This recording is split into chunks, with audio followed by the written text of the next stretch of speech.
Puesto a prueba por sus compatriotas y tentado por los romanos a tomar el trono de Israel con su apoyo, en lo que yo considero que fue una cumbre en el desierto, con el procurador romano o un representante de éste y los miembros del Sanedrín, Jesús notaba que se le terminaba el tiempo y que debía tomar decisiones.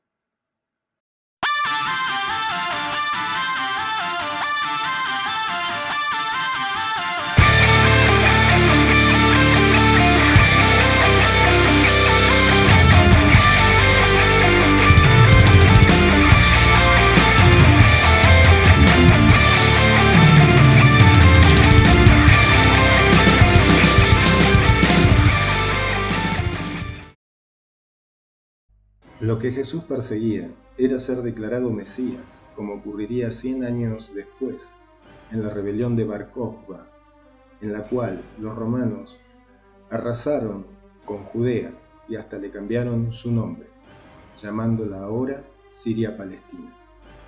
En esa rebelión se declaró a Bar Kokhba como Mesías y se consiguió una victoria que duró 2 años de libertad y luego la destrucción total de Judea.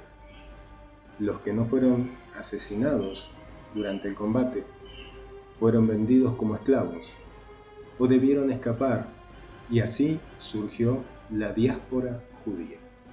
Se acercaba la Pascua hebrea y era un momento propicio para aprovechar el exacerbamiento del nacionalismo hebreo y el deseo de libertad que esa fecha les recordaba.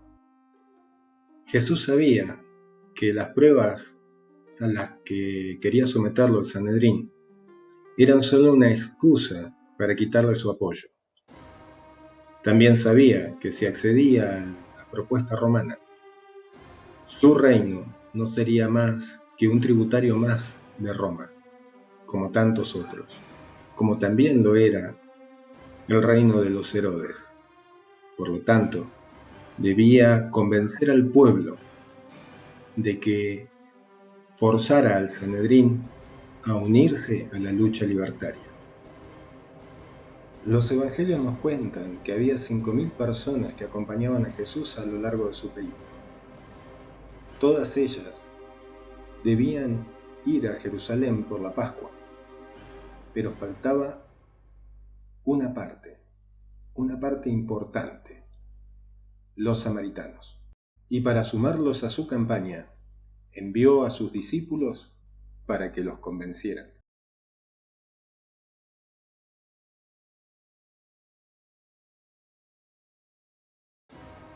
Si recordamos, los samaritanos sostenían que la Pascua debía ser festejada en el monte Garizim, como se los habían enseñado sus antepasados. El plan de Jesús de utilizar la Pascua para unificar al pueblo judío no tuvo efecto.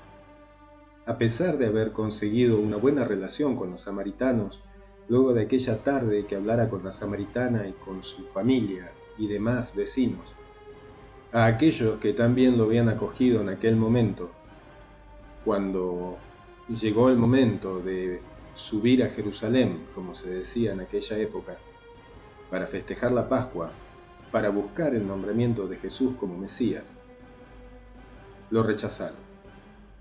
Cuentan los evangelios que los apóstoles dijeron que los habían echado sin más, como si fueran unos herejes. La división del culto era demasiado profunda como para ser zanjada justo ese día. De todas maneras, Jesús sabía que no podía esperar más tiempo. Tenemos registros de que en aquella época un contingente encabezado por el procurador romano Poncio Pilato partió de Cesarea Marítima con dirección a Jerusalén. Como diría Julio César, la suerte estaba echada.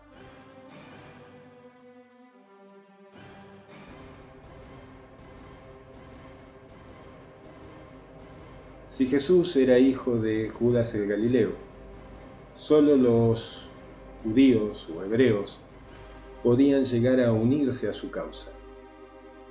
Si tomamos en cuenta la teoría de Robert Graves sobre la unión de las dos estirpes de Abraham, entonces los idumeos o árabes también podían unirse a él. El problema estaba en que al haber sido asesinado Herodes Antípater por su padre, era muy difícil comprobar el hecho de que Jesús también era rey de los idumeos. Aunque los árabes se hubiesen unido a Jesús para expulsar a los romanos, cualquier contingente militar que pudiera venir desde Damasco se encontraba demasiado lejos y de todas maneras llegaría demasiado tarde. Por otro lado, y para completar el panorama, los idumeos ya ostentaban el poder en Palestina, a través de las familias herodianas. Más allá de que Herodes se hubiese convertido al judaísmo, continuaba siendo un idumeo. De hecho, ordenó destruir todas las genealogías en el templo de Jerusalén, porque no se le permitió ser anotado dentro de una de las familias nobles del pueblo hebreo.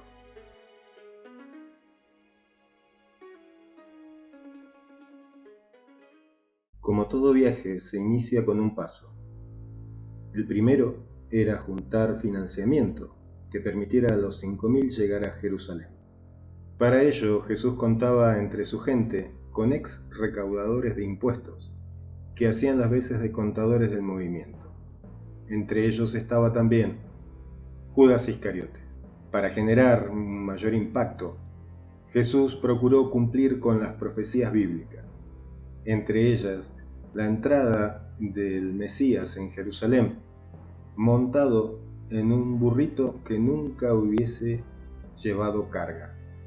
La gente que ya había escuchado las enseñanzas de Jesús y que conocía su finalidad última, lo recibió como un rey, como el rey de los judíos. A poco de haber ingresado en Jerusalén y al acercarse al templo, se produce el incidente de la expulsión de los comerciantes. Escrito está: mi casa es casa de oración, y ustedes la han convertido en una cueva de ladrones. Es probable que aquellos golpes y aquellos latigazos que propinó Jesús a los mercaderes en el templo haya ocasionado una situación de saqueo. 5.000 personas que lo seguían ingresando a Jerusalén era para el Sanedrín prácticamente una fuerza de ocupación. Solo quedaba decidir qué hacer. Con una victoria tan rápida y casi sin oposición, salvo los incidentes en el templo, Jesús lanzó una advertencia: al que no me reconozca como su rey, tráiganlo ante mí y quítenle la vida. Durante la noche, como cualquier hebreo normal en aquellas fechas, se dieron el festín pascual, lo que nosotros conocemos como la última cena. Jesús ya sabía que algunos de sus seguidores no estaban contentos con el fracaso de la unificación del pueblo hebreo. Sabía que entre ellos había una serpiente, y así lo anunció luego de cenar.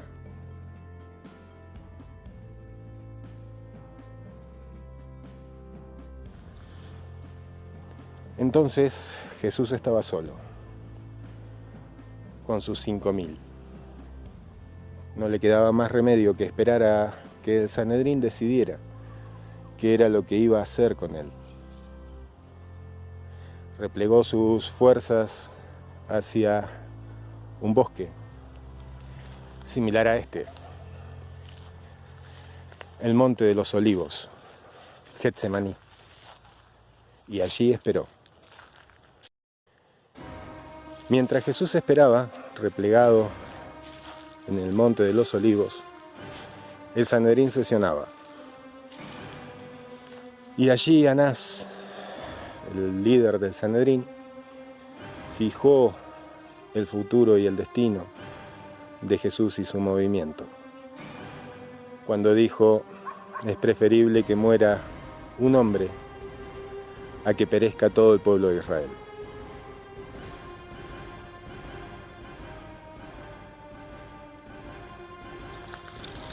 Dicen que esa noche en Getsemaní un ángel se le apareció a Jesús.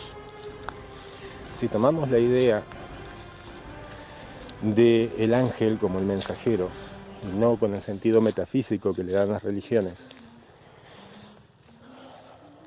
¿cómo serían las noticias que le llevó ese mensajero? Que el maestro lloró sangre. ¿En qué me baso para decir que era una persona común ese águelos? En que en el Evangelio dicen que al momento de ser Jesús capturado, un hombre joven corrió desnudo.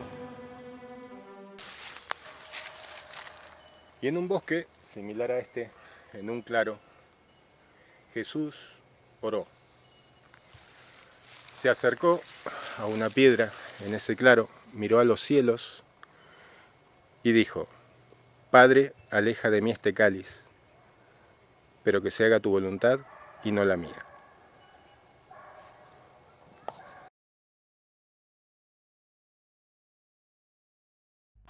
En uno de los evangelios apócrifos se cuenta que uno de los soldados de las cohortes que protegían el templo tenía la cara lastimada como resultado de la batalla. ¿De qué batalla? En los canónicos no se menciona más que el evento en el que al momento de ser capturado Jesús, Pedro desenvaina su espada y le corta la oreja a uno de los que iban a arrestarlo. Parece que no fue el único que portaba espada y que pretendió proteger a Jesús. La tradición cuenta de que para identificar a Jesús, Judas le dio un beso.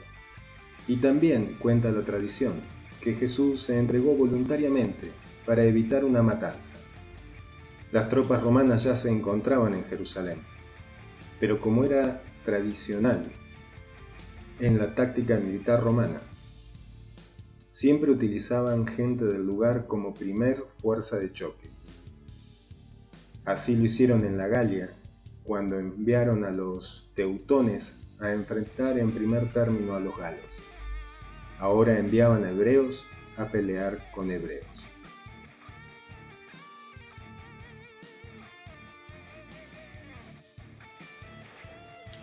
Judas Iscariote ya no se encontraba entre ellos. Había ido a vender a Jesús por 30 monedas de plata. Esa traición la pagó con su vida. El Evangelio dice que Judas se arrepintió y arrojando las monedas al suelo se suicidó. Pero los Hechos de los Apóstoles tienen un relato bastante distinto. En Hechos 1:18 se relata que Judas, con el dinero que obtuvo de haber traicionado a Jesús, compró un campo donde repentinamente cayó de cabeza y se partió al medio. Creo que puedo imaginarme qué es lo que pasó. Pasos en medio de la noche que se acercan a la casa.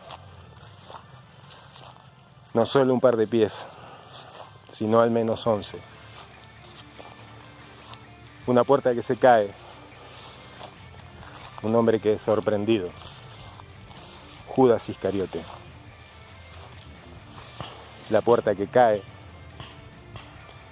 Los gritos desesperados de un hombre que sabe que va a morir. Una cuerda sujeta sus pies, otra sus manos. Una tercera envuelve su cuello. Un cuchillo afilado que abre el estómago de Judas Iscariote. Un empujón al vacío. Y la gravedad se encargaría de que sus vísceras se desprendieran del cuerpo y él las viera desparramadas en el piso estando aún vivo. La ejecución de un traidor.